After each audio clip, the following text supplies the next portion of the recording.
एक भाई जब माँ के पास है ना, तो आप अर्थ का सहयोग कर दीजिए। भाई शारीरिक सेवा कर दे, आप उससे प्रार्थना करके कि माँ की जितनी भी अर्थव्यवस्था है, वो हम कर दें। मतलब आपका भारत में भी तो कुछ हिस्सा होगा, माता-पिता के द्वारा स्थापित कुछ ज़मीन, घर आदि। आप वहाँ रह रहे हैं, भाई प्रयोग कर रहा है, आप वहाँ से कुछ अर्थ भेजते रहें कि ये माताजी के निमित्त है, शरीर से हम बाहर हैं, तो आप शरीर से सेवा करें, आवश्यकता जो अर्थ की है, वो हम देते रहेंगे और जो हमारी भी संपत्ति है, उसका उपभोग कीजिए। तब तो मतलब पूर्ण रूप से सेवा भाव से कर पाएँगे। तो अगर भाई सेवा कर रहे हैं और आप उनका अर्थ का सहयोग कर रहे हैं, तो आपकी सेवा भी बन रही है और आप नाम जप कर रहे हैं, तो आपका परमार्थ भी बन रहा है। आप वहाँ कमा रहे हैं, तो आपका स्वार्थ भी बन रहा है। विवेकवान वही है, जो धर्म का, भगवत मार्ग का, स्वार्थ का, सबका पालन करते हुए चले। तो आप जैसे गृहस्थ में हैं, तो बहुत सुंदर बात बन जाएगी।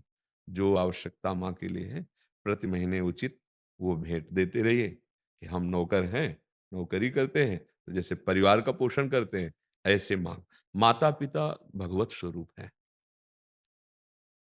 अगर हमें उनकी सेवा का सौभाग्य मिल जाता है, तो पहली बात तो हम मातृ ऋण से उऋण होते हैं। मातृ ऋण बहुत बड़ा होता है, क्योंकि उसने गर्भ में धारण किया और अबोध अवस्था में जो हम लघुशंका, शौच आदि करते रहे, सब हमको कितना अ, पुष्ट करके जगत की सेवा में अब ऐसी माँ को जो कई ऐसे राक्षसी कोटि के पुत्र होते हैं, जो पीड़ा पहुँचाते हैं, मारते हैं या निकाल देते हैं। हमें तो लगता है भगवान कैसे इनके हृदय का सृजन हुआ है। माँ बड़े-बड़े महापुरुष आद्य गुरु भगवान शंकराचार्य, माँ से अनुमति लेके सन्यास लिया और माँ ने कहा अंतिम समय मेरा संस्कार करने वाला कोई नहीं, क्योंकि एक ही बेटा तो उनका मैं महाप्रभु चैतन्य देव ने अपनी माँ से कहा कि अगर इस शरीर की त्वचा की चमड़ी की हम जूती बनावें और आपको पहनावें, तो भी हम उऋण नहीं हो सकते। बस ये श्री कृष्ण का जो आदेश है कि विरक्त होकर सन्यास लेकर जगत का मंगल, बस उसलिए नहीं हम आपसे कभी ऋणी नहीं हो सकते।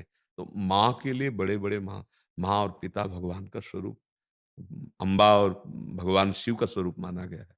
जगदम्बा माँ है और पिता शिव है। पर अब क्या है कि जैसे हम ऐसा भाव कहते हैं, तो कुछ लोग कहते हैं कि अगर पिता राक्षस हो तो ऐसा करता हो, ऐसा करता हो। देखो, फिर उसके लिए कानून है। अपने को अगर वो वृद्ध चारपाई पे लग चुके हैं, अब कोई कानून नहीं काम करेगा तुम्हारा दिमाग का, सिर्फ सेवा। वो गाली दें, कुछ भी करें, अब वो करने लायक नहीं, वृद्ध है शरीर में। अगर कोई ऐसा अनाचार, दुराचार करता है तो कानून है, उसके लिए बात अलग है। लेकिन अगर ऐसा नहीं है, तो भगवत भाव रखकर उनकी सेवा करनी चाहिए। हाँ, आप अर्थव्यवस्था से भेज दीजिए उनको, भाई को अपने, वो माँ की सेवा में लगे रहेंगे और माँ से बात करते रहिए कि आपकी सेवा हो रही है कि नहीं हो रही। है ऐसा भाव? जी।